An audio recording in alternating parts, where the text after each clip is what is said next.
Have you been thinking of launching your own podcast, but not sure where to start? Well, we were in your same position when we started. That's when we found Buzzsprout. Buzzsprout makes podcasting easy. With Buzzsprout, you can launch a professional podcast in no time.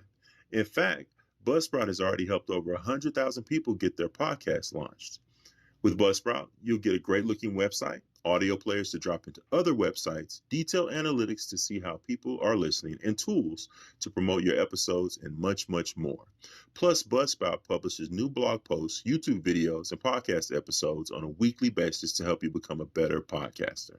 So if you're ready to start your own podcast, just click the link in the show notes and receive a $20 Amazon gift card for signing up. This lets Buzzsprout know that we sent you, and it also supports our show. Buzzsprout, the easiest way to start your podcast. Thanks. I have a disease where a lot of people, the result is pain medications and different things like that.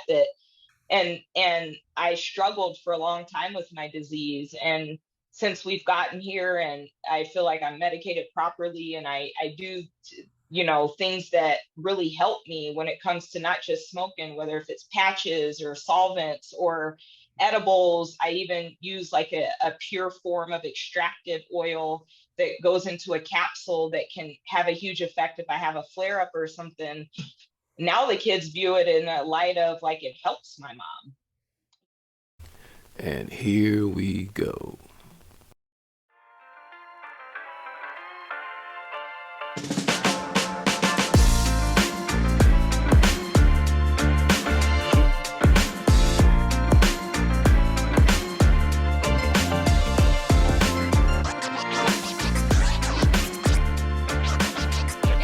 You're listening to the Kings Can Move On podcast with your hosts, Jason Stewart and Frank Rainey.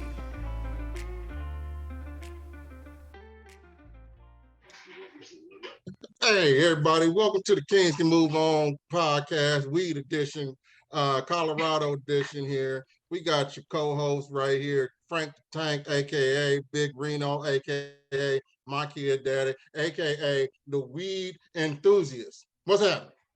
What up?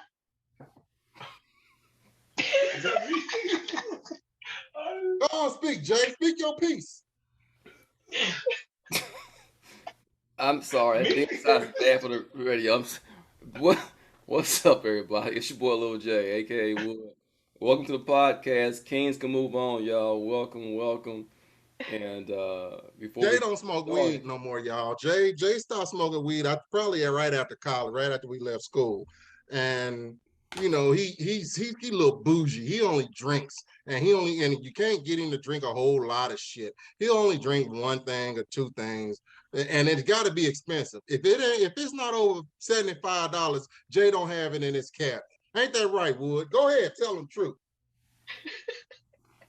So and he always drinks out of glasses. Did you see the little sipper? Obviously, tonight's gonna be one of those kind of nights, huh? Okay. I can already see where we're going with this bullshit. So let me just fuck the intro and fuck all that shit and just say, okay. It's another damn night with the Kings Can Move On podcast. Yeah. If you still with us, you like us, there's a button at the bottom of your screen called subscribe. Hit that shit, please. And for you old motherfuckers that don't know, please message us or something that say where y'all say, what? Stop calling me and asking me or texting me and asking me how to like and subscribe something. If you in your 40s, you should know how to like. We made this shit. So y'all stop tripping and y'all not learn this shit. God damn. Go ahead, Jay. Yeah, it's gonna be one of those nights. So while we're on it, we do have a guest. How about that? We actually have guests on this shit. Imagine that. Big dog. You want to bring him in or what? Yeah, man. Our guest that we have, on tonight, man. I've known this lady for 11 years. I actually worked for her. She's younger than me, but I worked for her. When I worked for her, I was in the sales department. She knew so much shit about what we was doing. She went on to run the business. She's married now, got a brother. Well, actually, she was married at that time, shit. But she got a husband, Big John and Jameka Spencer. These cats love them to death. How y'all doing today? Good, good, good. Happy to be here. Happy to be here. Thank y'all for and having I did know a lot of being on. shit, and you never wanted to retain that shit, so I had to always repeat and keep telling you that shit. Yeah, that's how that went. I just want to make sure you remember how that went. Yeah. Shit, and then you know what? Even to this day, when I go to my mama's house, she has siding. I look above. I'm like, oh, that's a fascia board. That's what Jameka kept telling me. That motherfucker kept on saying. I was like, what?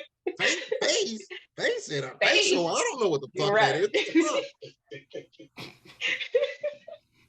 That's why Frank is no longer there. Yeah, that's Really? That sales job, it just wasn't for me. No, it wasn't. But hey, you tried real hard. His coughing ass, right? You see him. As he cough. If y'all not watching, y'all listening. This is going to be a smoky episode. Yeah, smoky. Tune in with the people from Colorado. You got to. Right. There you go. Speaking of which, so you're in Colorado, right? Mm-hmm. So where are you guys from originally? I am originally from the South, like the Georgia, Florida area, and then by way of parents' divorce, graduated high school in Iowa. So it's long. That's a whole different podcast for another day. And I'm from Omaha, Nebraska. Omaha, no shit. Oh man, gang. Yeah. My people was just up there. Yes, that's the turf. For Omaha Day, actually. For Omaha Day, that was this past weekend. So. What the hell is that? That's that's when the whole city pop out, and they have events. They have this everything, man. Like everybody from the youth to the old. It's a celebration of Omaha. More importantly, celebration of 24th Street. Omaha is a black speck. North Omaha is a black speck in a very white state. You know what I'm saying? So people that's not from Omaha, you don't know what you're going into. You know what I'm saying? Like you go into blackness. Mm-hmm. Home birthplace of Malcolm X. You know what I'm saying? Mm-hmm. Home of the champion Terrence Bud Crawford. You know what I'm saying? Home of the World Series. Like there's dope things about Omaha that people not from Omaha, you know what I'm saying, don't know. But you walk in and it's a very, very, very, very cultured black small city inside of town, I should say. Yeah. So I didn't know black people lived there. My mom moved there. Hey y'all, sorry to interrupt, but I just had to remind y'all, since you are enjoying this episode, go ahead and subscribe to us. And if you're on Apple and Spotify, go ahead and follow us. We would sure appreciate it. All right, and back to the episode. I went out there, and I was a single mom. I had Ethan, our 21-year-old, and went out there, and I was blown away. I had no clue Black people lived in Nebraska, more or less, that there was this cultured pocket that is the way that it is, and met this guy, and as a matter of fact, that was history. I went to the same high school as Amon Green went to. So oh yeah, so I y'all Chiefs, man. So I'll go ahead and bring it around to something familiar with you. So like freshman initiation day, like Amon Green is a senior, right? And like when I tell you, like Amon Green's size in the NFL is what he was as a senior. Yeah. This dude was huge. So like, freshman initiation was still cool in the 90s. Like you could still kick a freshman's ass and not get in trouble. Because that's just what it was. Hey man, listen, that dude hawked me down in a hallway before. I started running. I turned around, that dude was behind me within like 0.3 seconds. I'm like, ain't no way this big dude ran that fast down this hallway, man. So that's one of my biggest memories from Omaha, man. That dude, Amon Green, though. But yeah, I went to a place called Ibeck High. Does he move back there after the NFL? Yep, he probably lived about a couple. Last I heard, I think he was living about a couple of blocks away from high school, the Omaha Central. Yeah, I didn't know that. So, yeah, man. Yeah. Omaha small but mighty. Yeah. KC just a little bit bigger than Omaha. Yeah. We moved to Kansas City in 2009. 09, yeah. So what brought y'all to KC?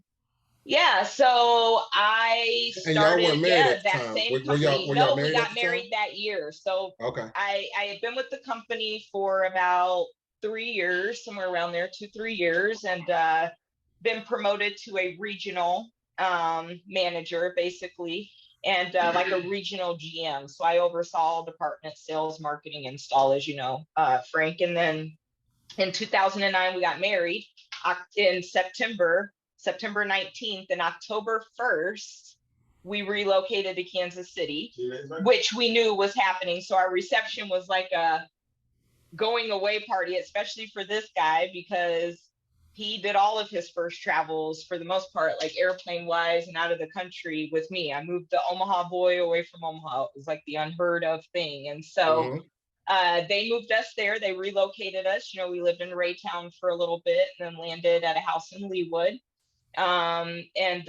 We were there from 2009 to 2014. And then 2014 is when I became VP, and they moved us out here. And I saw them through an acquisition, oversaw the company. And did they buy the company? Just offhand, did they buy the company, or did they get bought out? So the company was started by a single guy, Larry Meadows. You may remember the name. Who, and for everyone listening, it's a home remodeling company. So this guy, to this day, I am great friends with him and still do breakfast and lunch from time to time. He lives here in Colorado, but he was the canvasser back in the day of generating leads by knocking at people's doors. The sales guy and the installer all in one. And then he designed his own product. So we had a manufacturing plant based out of here in Denver as well. And so you ever heard of Hansen Windows?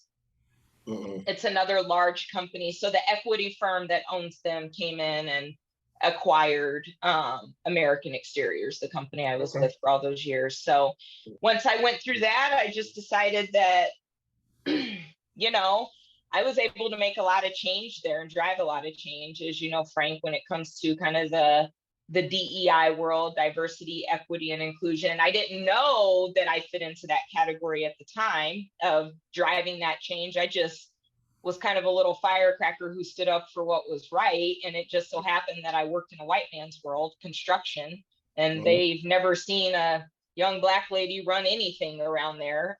More or less, you add on the attitude that they claim I have. I don't know what they're talking about.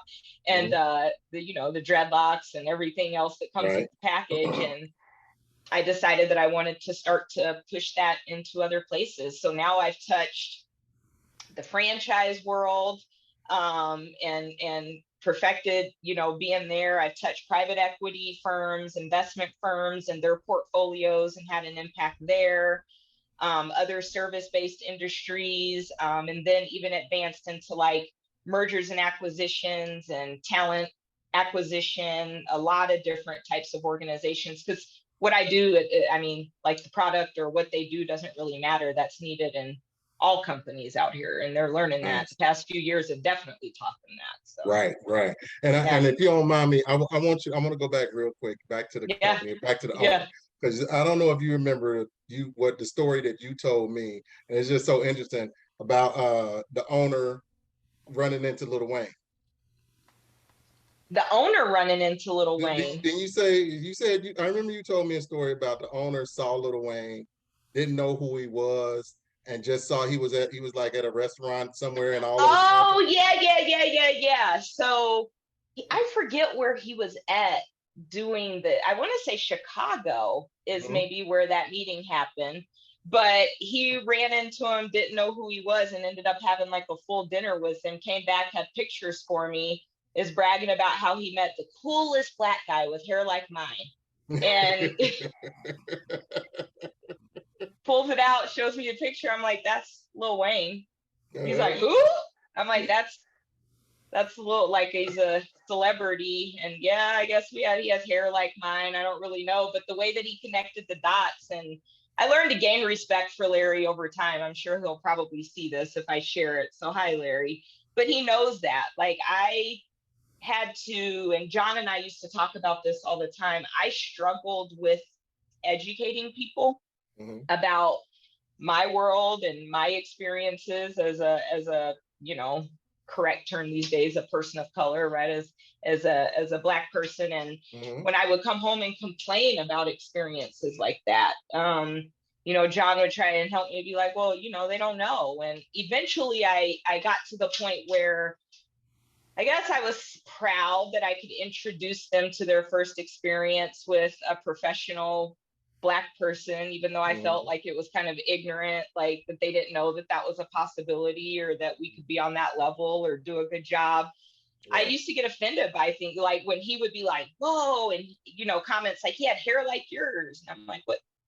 Like, what does that mean? Like, I don't know that. I don't say, hey, I met Ronald Reagan and he had hair just like yours. Yeah, exactly. But the way that they compare us and link us together is, I just find the ways interesting. It's not in the ways that other people, white people, are linked together and compared and things of that sort. You probably remember the experience happened in Kansas City, Frank, where I had to go out to a escalated customer's home. And after I went there, the customer called into HR and complained that they had sent a kid to their home with colorful yarn in her hair. Do you remember this? Yeah, I remember and that. My HR director, this is a woman with multiple master's degrees, called me into her office and wanted to discuss with me, now that I was an executive in the company, if maybe there was a more professional hair choice that I could make. And as I felt my temperature rising, and I'm remembering this guy to tell me, like, you can't respond like that every time, because then you just become the label of the angry Black woman, right? I said to her, and I think it's probably one of my best responses ever, like, you should educate yourself. Like, my hair is natural. It's actually way more natural than your bangs and your highlights and your layers that you have cut into your hair, right? Like, my hair is natural. This is like 10 years ago. Yeah. 10 years ago. Yeah, 10 years ago, my hair is natural. And I questioned myself for a while. I struggled to wear my hair certain ways. It really impacted me. But that's when that oppressive shit was, it ain't never went nowhere. Hell no, it ain't went nowhere. Yeah. But now it's just on the carpet, it's that white standard that they hold like right to be right. So that's just white supremacy. That's all it is. Just in another form. It permeates through all experiences. But yeah, Larry crazy though. Going back to Larry, he crazy. He's still crazy. Ain't nothing changed. He done opened several other companies and sold them off. Oh damn, nice. So Jameka, from going from, I guess, Nebraska to Kansas City to now Colorado, all the same company or different companies? So we landed here all through the same company, yeah, and been gone away from them since 2016 now. So, I have like a two-part question, and I want So, first part is, so we're talking about a woman of color. That's minority, right? Twice. Yep. So, being in those environments, because like I said, to me, being on the outside, I think about Nebraska as white. Kansas City, I'm from there, so I know what it is. It's a racist town. I'm not sure about Colorado. Pockets. So, how'd you get in the door to even get to that level of corporate, right? From an executive level. And then my second part of that is, from moving those different places to now, is there any differences you've seen in the environments for you? So the first part, getting my foot in the door, didn't happen on purpose. I'll tell you that. So I have great work ethic. Again, things that you learn over time. I was young. I needed a job, and these folks gave me an opportunity. I started off as a project supervisor. I was a scheduler. I was a glorified office manager that sat at the front desk. Long story short, good old grit and street smarts allowed me to, I was witnessing some fraud that was going on in the office every day. Basically, long story short, the general manager there was, he was exchanging money under the table with one of our installers, and they were canceling outsold jobs and doing them on the side outside of the company. What's wrong with that? What's wrong with that? Shit. As long as you don't get caught, nothing. We're all making money here. Right. We all making money. Well, let me tell you what was wrong with it. Then this day came. Jeff hadn't came. Oh, I used his name. Whatever. Jeff hadn't came in for a few days, and this installer showed up 2 days in a row looking for him. This is a great story. And the third day he shows up, I'm sitting at the front desk working hard. Like I ran the warehouse. I did everything you saw me do, Frank, in person, but I was making $15 an hour doing it. Okay.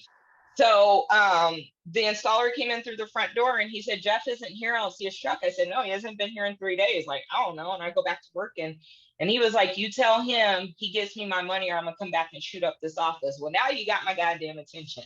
Like, what? Because I sit at the front desk. What the hell you mean about to come? And I take things like that seriously. Like, we don't take somebody lightly saying they're gonna come shoot up something. So I start thinking about what's going on, and I watched these jobs cancel in an odd way. And I'd even had a sales guy come into me and say, I thought that siding we sold, we had an exclusive on it. I thought nobody else could sell it. And I said, I don't know. That's what I thought too. Well, I went past those houses that canceled and it's got that exact siding on it and the color that I sold it in. So it just dawned on me. I had like a light bulb moment. I'm like, money. And he named off how much he needed to have for him. So I went and pulled those jobs, and I don't know what clicked, but I added up what it would have taken to do those jobs. And lo and behold, it was almost, within a few $100, the same amount. And so I reached out to John Sullivan, who was my predecessor and really raised me in corporate America, I would say. And John comes from, he was raised in like the Dubuque meat packing plant. He's one of the hardest workers I've ever seen. He comes from nothing. And this man had created a millionaire lifestyle for himself. And so I listened to him a lot, and older gentleman. And so I called him up and I said, hey, I don't know what's going on, but this guy came in saying he's going to shoot up the place and he's claiming Jeff owes him this money. I give him the rundown and he's silent on the phone. He goes, how did you figure that out? And I said, he said, I just had watched some things go on and it kind of dawned on me that shit went right. So I went and looked it up and I figured it out. He goes, geez, kiddo, and mind you, I'm in my young 20s at the time. He goes, let me call you back. Day goes by, I don't hear nothing. Next morning I come in and he calls me as soon as I get in. And he says, hey, there's going to be some police officers showing up at the building.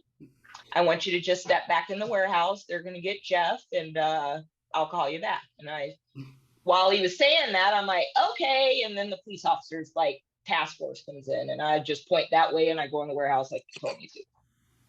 They take Jeff away in handcuffs. Come find out he also had a warrant for domestic violence, I think, on his wife or something. So there went Jeff, never seen him again. And John Sullivan calls me back later and he says, I could come out there and take things over, but from what I see, we've combed through the system, you do everything.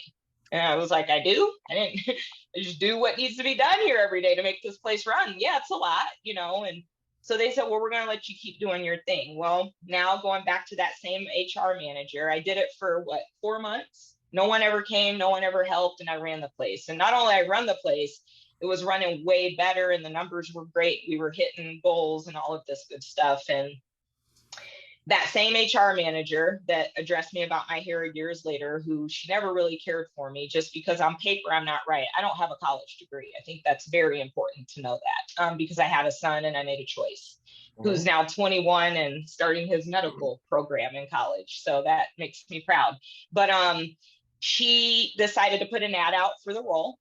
And they came into town, her and John Sullivan, to interview what I watched. I sat at that front desk still. So I watched 3 white men between the ages of about 40 and 60 show up for these interviews. And when they were leaving, when the interviews were over, they were leaving and going to go get on their airplane and come back to Denver. And before they left, she stopped at the front desk and she said, any opinion on, anything that you saw today or any feedback that you want to give me? And I said, yeah. I said, I just know whichever one of them you pick, make sure they're ready because this isn't a joke. And I'm not going to be the little girl in the back room doing all the work while the white man gets credit for it. So just make sure you make the right decision because I'm not doing this job for him. And she was like this, and John Sullivan looked at her like, told you ass, and they walked out the door. And so I guess about a week later, they called me and Sully said, we'd like to offer you the position. And I was like, I didn't know I interviewed for it. And he's like, you did at the front desk when you told Deanna to basically go jump in a lake somewhere. And so it just went from there. And they wanted to expand to Kansas City and they had a manufacturing plant. They didn't know how to get the product there. And I designed a logistics plan for it. And I didn't know what I didn't know. Life, grit, experiences, things that I had gone through. I knew how to problem solve and I knew how to figure stuff out, and I wasn't going to fail. And so John, yeah. and I'm sorry to interrupt, but you married a snitch that told on somebody just to get motherfucker, they called me, goddamn it. Hell no. John, help me answer that question. Hey, she I just got in trouble the other day because I called her Karen. He did call me Karen. No, get it right. He said, no, if you're going to say it's here right. He said, I'm a Karen, and that's the white in me. That's what he said. That's the white in you? Let's make it right. Auburn Lanes. You know, so listen, I Karen the shit out of my neighborhood. I ain't got no problem admitting it. Goddamn it. Yeah. You know, you get an eye for detail like Karen. You can say everything is wrong and make it sound good too. Get everybody. Shut your ass. Goddamn it. See, I thought we agreed we was gonna walk out of here speaking. Now I was telling, I ain't even got to part 2 of my goddamn story, and y'all done labeled me as a snitch. What are you doing? Y'all. What are you doing? Do you have a lease? Do you have a lease to be there? Pointed. Do you have a lease to live there? But hey, you look outside, talk about back. Nah.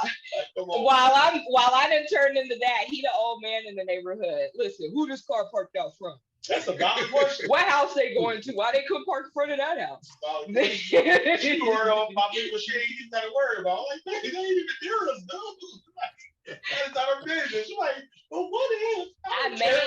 What if I leave it? I may or may not be nosy. Okay, so I'm observant. So, anyways, with my snitching ass, let me answer part 2 of my question. Yes, part 2. Sorry. So that's how I got into corporate, and I just kept growing, and it just kept happening. And then eventually, John Sullivan retired, and I was promoted to his position. So that's how that worked out. And then moving. So Nebraska, I didn't mind. I just think that, and I'll let John speak, you know, if he has anything to add there about, I like Nebraska. It just is cold there. It's not the South to me. There's a little bit of a difference when it comes to that piece. Little. Like, yeah. Colorado cold. Kansas City cold too. Hold on, pause. Colorado Kansas is City, different. Colorado is warmer than Kansas City for sure. And Colorado is different. We'll get 4 feet of snow and it's gone in 2 days. There's difference in elevation. So on the mountains, it's a lot colder than. Yeah. No, but the mountains have nothing to do with what's going on down here, like in the Denver metro area. You know, so it's legit cold up there. But like here, we're sitting on sunshine in like 45, 40 degrees through February. And then we get some snow. Like our springtime is blizzards, but it melts. And then like when I say like you know, Kansas City's depressing, dude. Like y'all about to lose the sun in like 3 weeks, and it's not gonna come back. And that's just depressing. Until April. In 3 weeks, it's depressing as fuck. Well, You know what I'm saying? Now people see why. Now, thank you, John, for saying that, because people don't understand why I say I want to lead this motherfucker. That shit is depressing. It is depressing. It is. I love Kansas City, but Kansas City depressing, man. You know what I mean? I mean, that weather, dude. Yeah. You know And Omaha's just small towny. And then you worried about a tornado every other week. I mean, we had to live under the sirens. That's Kansas shit. I'm on the Missouri side. Well, I think you. Listen, wait a minute. Hold up. It's a fucking highway. Y'all act like y'all drive far. All right. We do. I will never go over there. Out. Casey Mo, and they from KCK, and it's a whole problem out here. A whole attitude. It's different. It's a highway, y'all. Literally, like you just jump over and you're in the other place. Hey, mind your business. We live right by State Line Road. We wanted alcohol on Sunday. We just drove not even a mile to the other state and got Jay, it. will you tell them, Jay? Tell them, see, they ain't from here. They just moved here. They don't know. Yeah, I understand. You know, I do miss the culture and the nightlife of Kansas City. Now Denver, let me tell you. Well, it's just like, you know, here you don't. So I love Denver for the legal laws. We'll get to that conversation here soon. And you know, I have MS, so that plays a huge part in my life and me being able to medicate myself and things like that. Is it diverse John, though? yeah, it's diverse, but John, talk about your progressive whites. That's what he calls it. He likes his progressive white people. What's that? Put it like this. Oh, two things. He calls them progressive whites. We are in the process, not we. Denver is in the process of growing, like it's bubbling, like here, like people are arriving here, Black people in particular, but everybody else too. But Black people in particular are arriving here from the South. They're moving here to Denver because it's budding, it's growing. So I think in 20 years, Denver is going to be super way nicer than what it is right now. But anyway, if I'm going to live around white people, because we can't really avoid them everywhere, and I don't need to avoid them, I'm fine. That's cool. Denver has probably the best white people that I know because they're progressive, right? So like they like got Black Lives Matter flags, and you know what I'm saying, they're the woke white people. More liberal, you know more liberal than anything.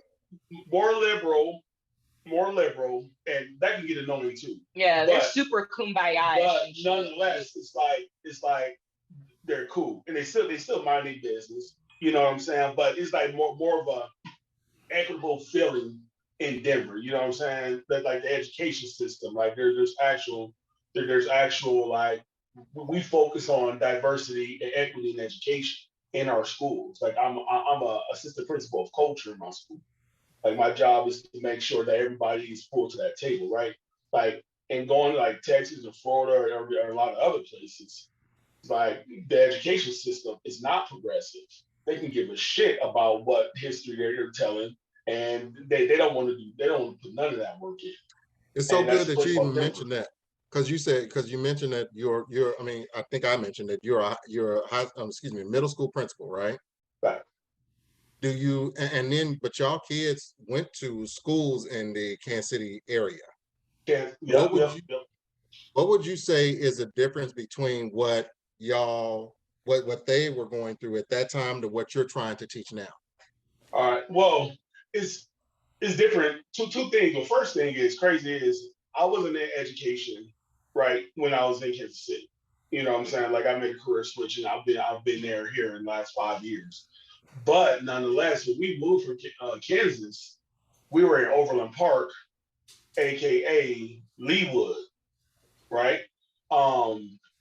And which people who don't know, that's an very affluent part of Kansas. Very affluent, and it's like many millionaires there. Yeah, I had no desire to stay in Leawood, right? I'd imagine if we would have stayed in Kansas City, we would definitely probably move back to the Kansas City side, and then we probably like the Missouri side. The Missouri side, and then purchase there, because like Leawood, and I never had a bad experience in Leawood. Like it was cool, for sure. I have no issues, no quarrels. We were like their tokens. It was too white though. We were tokens, and I didn't want my family like raised in a super white. I mean, that culture is important. Culture is just as important as anything else. Yeah. At the end of the day, you know what I mean? Like culture is very valuable, and like I need my children to be cultured and understand like their people, understand like, a diverse group of people, not just my own people, but a diverse group of people. And someone Nas says if we had stayed there, he looks back at pictures. He did like kindergarten through second grade there, and he looks back at the pictures and he's like, I would have been so soft if we had stayed there. Like it's horrible, Mom. And so two things happen, and you got to realize what you're doing to your children when they need their culture and to understand where they come from and their roots and to be around that daily. Sanaya was just in kindergarten when we were there, our youngest. She's now a sophomore in high school. And one day we were driving over the Missouri side because I need to go get some hair products and stuff. And that stuff was not in Leawood, right? And when we were driving, she saw, I just want to say they were apartments with like a lot of Black people. It wasn't nothing bad. And she's like, Mom, is that the ghetto?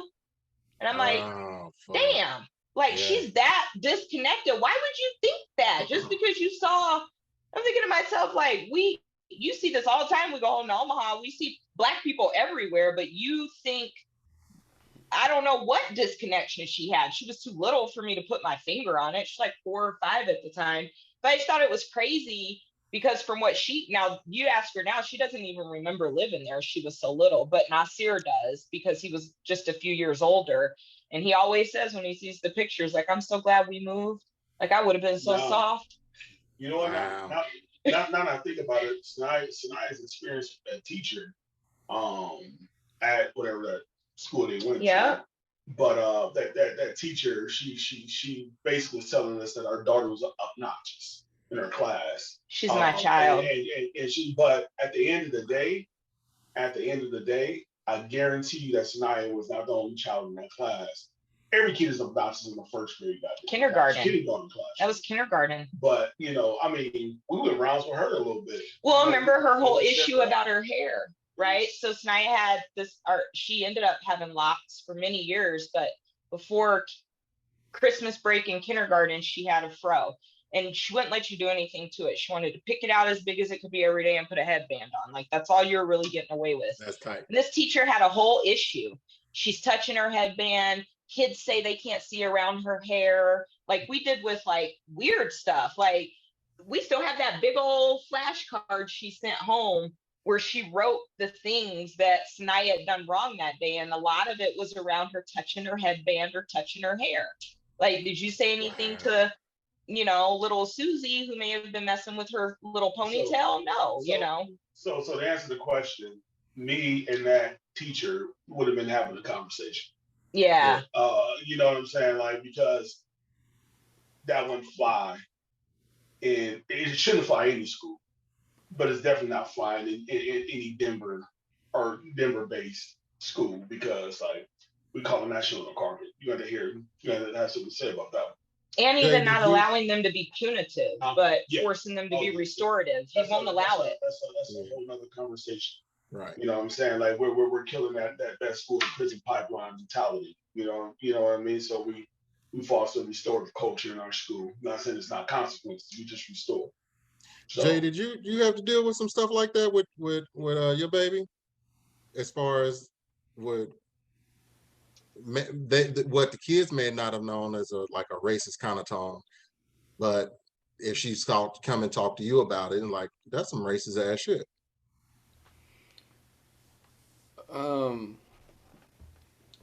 Unfortunately, I don't have an answer to that.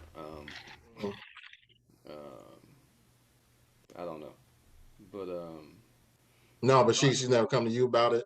No, I've asked her. So to give context, so my child. A lot of the time, it's looking back too. For the record, you don't notice it in the moment.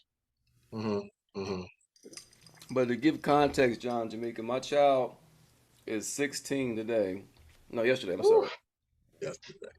And she lives in a small little town in North Texas. Mm-hmm. It's predominantly white. Not my preferred location, but it's out of my control. So she's probably a small percentage of the population, right? Mm-hmm. So she's heavily influenced by who she's around, which is white people. So I've asked her on occasion, like, do you witness any like racism or any prejudice? And she tells me no. Like, I don't know. I'm not there, right? But just like you were saying, concerned about culture, it's my concern too. And if I had my way, I would rather her be in a more diverse, environment. Because you can't forget that you're black. Yeah. No matter how cool they seem that you're growing up with, and it's all fine until. Yep. Yeah. It's gonna be great until, and you're gonna realize you are a nigga. Mm-hmm. Yep. I want you to be prepared for that. So I don't know, but no, Frank, she hasn't come to me with no issues about. Well, that. Add a joke in there. My white girl posted the other day. She said, "Y'all really date white girls, or when y'all get mad, you gonna call me a pilgrim?" Man, I about fell out my seat when I saw. I said, "Why did you see me tag you?" I said, "John calls me a carrot all the time. I feel attacked. The other side come out. Right. But that's true until it gets interesting or the circumstances change from, and it's gonna happen. I mean, it's just this life will come at you in a way you weren't prepared for, or you may be prepared for it. But it's gonna happen. We can't deny the facts that who we are and what we are, and there's people that don't like us for the most basic reason, which is we look different. Yep. We don't look. Yeah, it's just And that's it. We look color different. of a skin color. Everything else is the fucking same. Everything Yep. everything else is fucking Yeah, same. but they hate us for it. So that's gonna be in existence till we die. I don't think it's ever gonna change. But Nah. I mean, it's the not. very fabric We can. woven in how we exist. So It is, and you can talk about we're in this century and legislation and all that bullshit. You can't legislate hate. You just can't. Right. You That can't. shit's got to die out. And I don't know if that's that the only way that's gonna happen is by natural evolution. We make it to that point. Yeah. We ain't gonna see it. No, we ain't gonna stay, but it's all right though. But we still I didn't think I was going to see a black president. I thought my kids would see it. Yeah. So we saw that a little early. Who knows? We talked about that, giving credit for progression. Yeah. We go back and forth about that a lot. Like, I'm like, you gotta give it where it's, even if it's tiny little bit, we gotta, but I'll take it, right? Because like at the end of the day, like our kids can dream, and a dream is where a goal starts, and a goal is where it's how you get to dreams a destination. So by them just seeing that the black president and not even knowing like everything else that can go around that, like that plants a seed of success, and that's something that we don't see in our society on purpose for people of our own skin color. And but see, go ahead. Another thing I noticed about that though, I'm just sitting there thinking. So back in the early '90s, when the Rodney King shit happened, that shit was like black people was like, that's some fucked up shit. White people was like, well, what was he running away from the police from? Why was he running away from police? What did he do before they recorded him to get But beat what's changed, Frank? So I think with the got killed up in fucking Minnesota a year ago, 2 years ago. I mean, so with the George Floyd thing, and people are seeing how bad that is. You got more white people that are saying, "Hey, you know what? This is some wrong ass shit." I don't think back in the early '90s, a lot of the majority of the white people were like, he had to have done something. But I think more now. I truly think now it's more white people that are saying, "You know what? This is some wrong ass shit, and we need to stand up for it too." Yeah, not enough though. Go ahead. I just wonder if that's what they. I give most people the credit for it. But I just wonder sometimes how often that's just like a bandwagon opinion because they know like that's the right thing to say out loud. I don't know. You remember that Chris Rock special where I think it was Chris Rock, and he was like, "Yeah, nigga, I ain't never been to jail." Like, nigga, so what? You ain't supposed to jail. You don't get credit for shit you're supposed to do. Right. I'm not giving white folks credit shit they're supposed to do.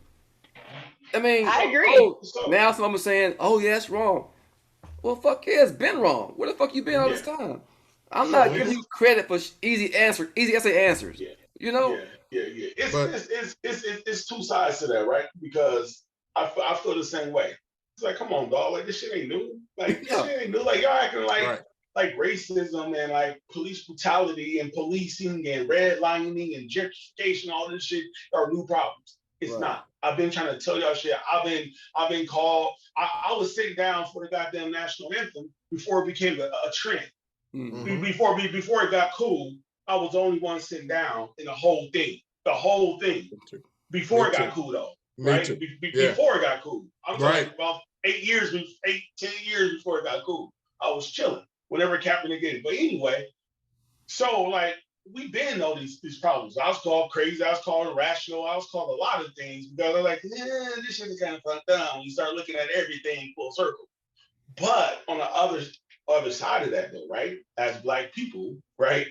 We can't be like, yo, this shit is fucked up. And y'all better fucking acknowledge that shit. Shit. And when they start acknowledging it, no, fuck that shit. You should do that shit.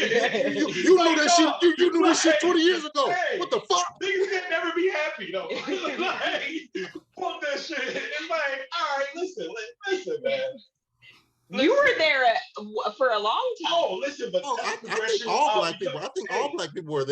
at some point in time in their lives.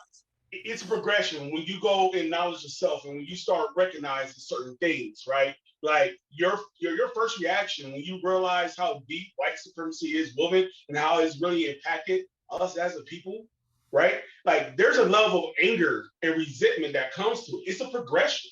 You know what I'm saying? Like you get pissed the fuck off and you walk around angry because you recognize all this bullshit that we as a people have to go through day in and day out. So yes, I was angry as fuck for years, but wisdom tell us like that anger, like you have to progress. You can't stay in the anger space. You got to progress past that, and then you can't tell other people who's pissed off about it like that don't be mad because they were once in that. You was once in that space too. You know what I'm saying? Like there's levels to that shit. You know what I'm saying? So hell yeah, I was pissed off. I was pissed off at all white people for a minute. But you know what I'm saying? And marry my little bright ass. I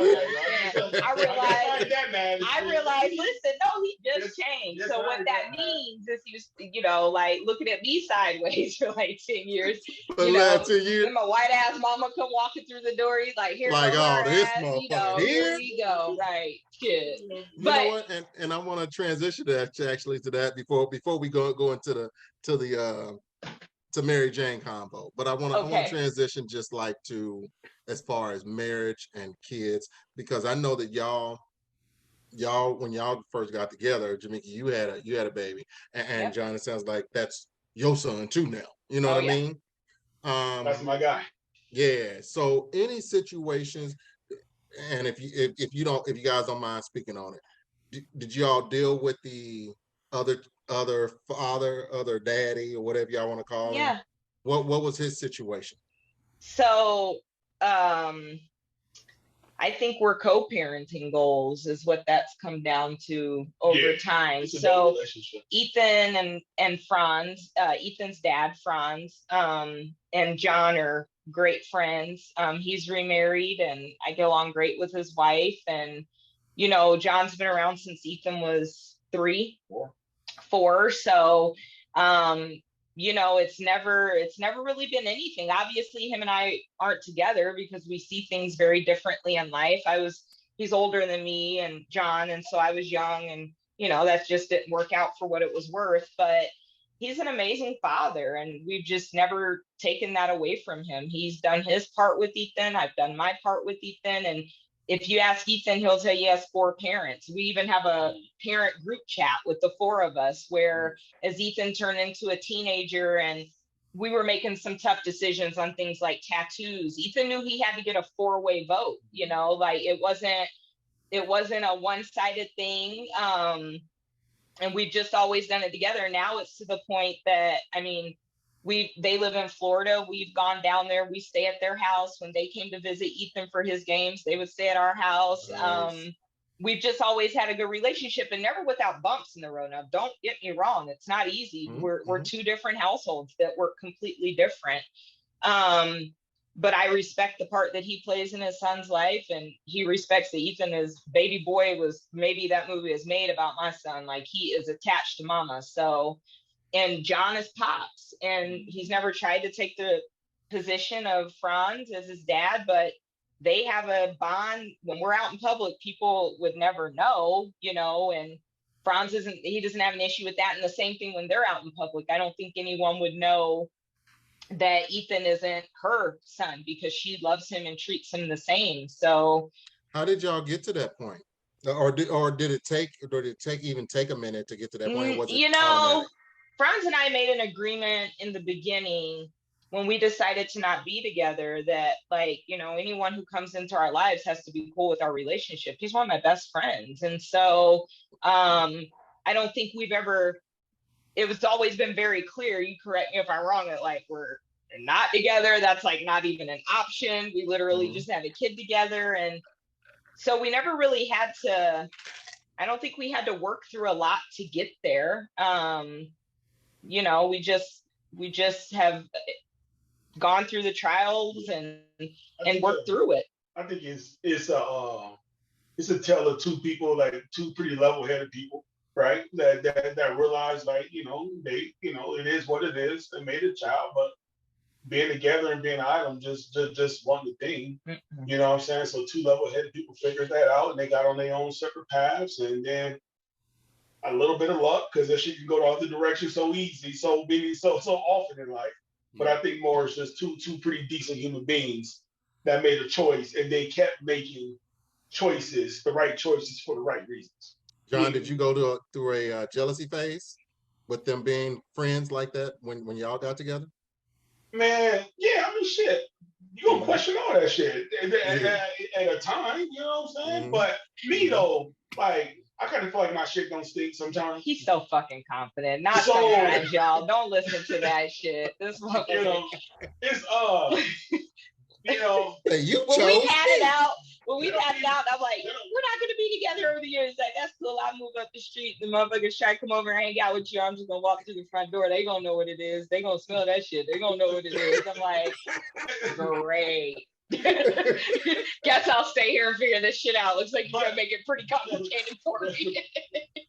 but the answer, of course, like, man, that was so long ago. You know what I'm Yeah, saying? Ethan's 21. He's 21. Like, listen, if there's still a problem, and that man is 21, that's the individual's problem. Like, come on now. Like you know what I'm saying? So, like I said, I think it's just, we got lucky to have 4 level-headed, you know what I'm saying, adults, intelligent adults that made the right choices, the right moments at the right time. Makes a difference. Makes a world of difference. It makes a difference. You know what I'm saying? We all found a way to put our egos aside at the right time.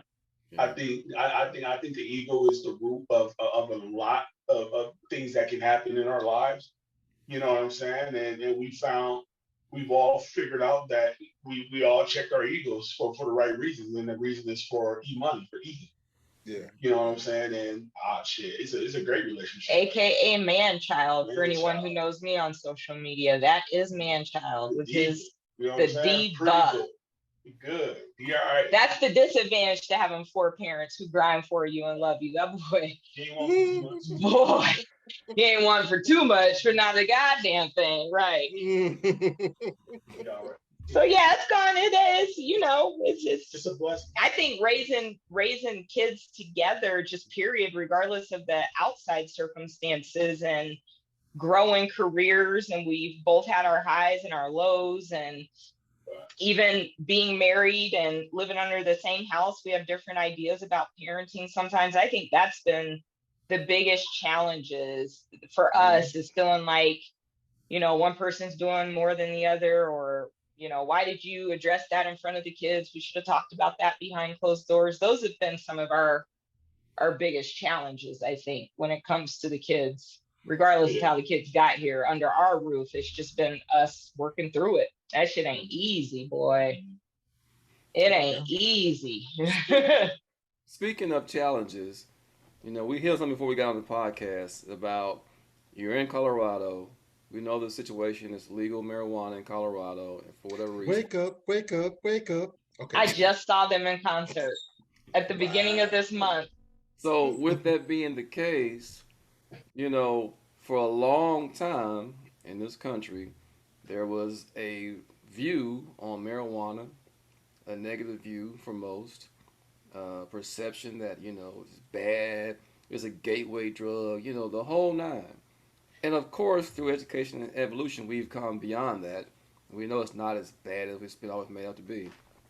So now with raising children in that environment, is that a challenge? How have you handled talking to them about legal marijuana, and when is it okay for your children? The same way you talk to them about consuming alcohol and when it's okay. Or sex and when it's okay. Yeah, tough question. So we've been an open book with our kids. I think the funniest part was we've always talked about Mary Jane and that it's legal, but I use it medically, and for years I use it recreationally too, but I do have a purpose for it medically. And I used to be worried about what the kids would think. Our 2 oldest boys are athletes, and they're very by the book. At least they were for a long time. And you know, you'd hear them make little comments that make you nervous about what your kids would think. You try to keep yourself in like this perfect light. You educate them, but like try to separate yourself. At least I did.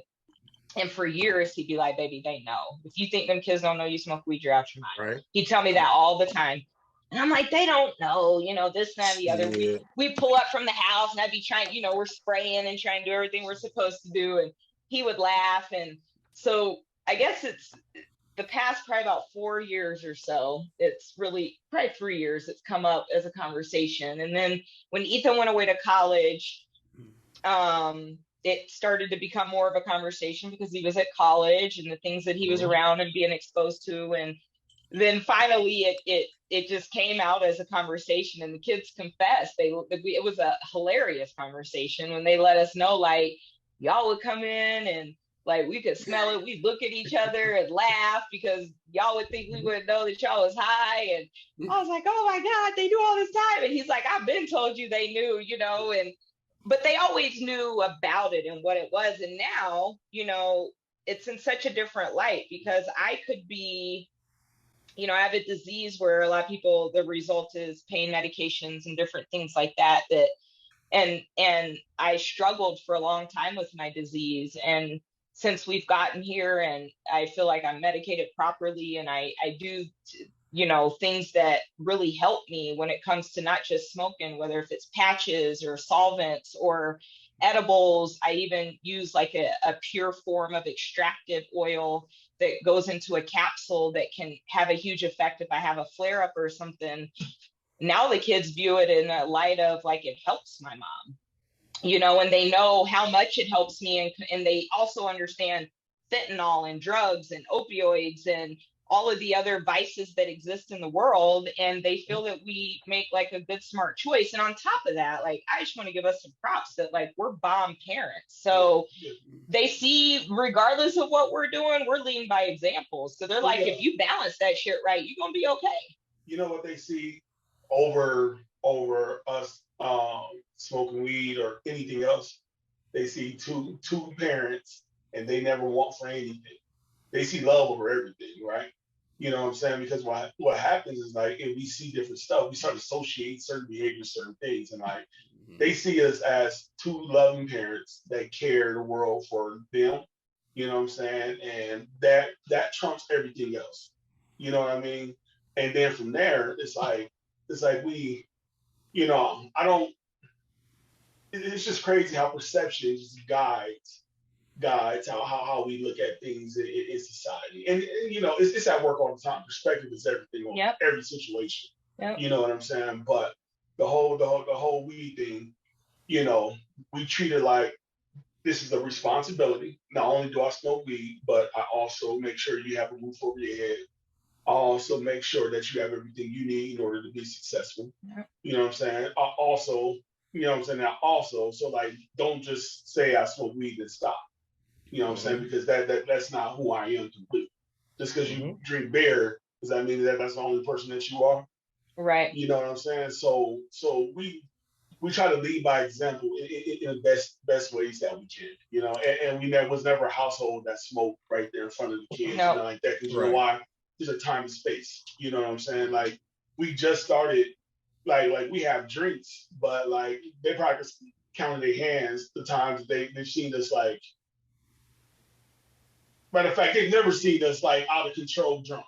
You know what I'm saying? They've only seen us have a couple of drinks and have fun and get giggly with them and then be chilling. Yeah. You know what I'm saying? But nothing falling over and stuff like that. Right. Like, safety first. It's always respectful. You know what I'm saying? They never have to see. So there's rules to everything. And then same thing falls with the weed. There's rules with this. You know what I'm saying? It's just not a free for all because you live in Colorado. You know what I'm saying? Like, nah, it's boundaries. It's appropriate just like anything else. Yeah. Like I said, sex, drinking, going to the club, it's age appropriate when the time is right. And if that's the choice you make it responsibly. And I hope we've led by example. But we talk to the kids, like they'll say, you know, I heard you in there giggling last night, Mom. And I'm like, it's better than hearing us in there arguing. You know, like, you hear giggling coming out of the room, or you hear us downstairs or outside cracking up, being goofy. You know what? If that's what they can report back that they're hearing of what's going on, I'll take it all day, you know, because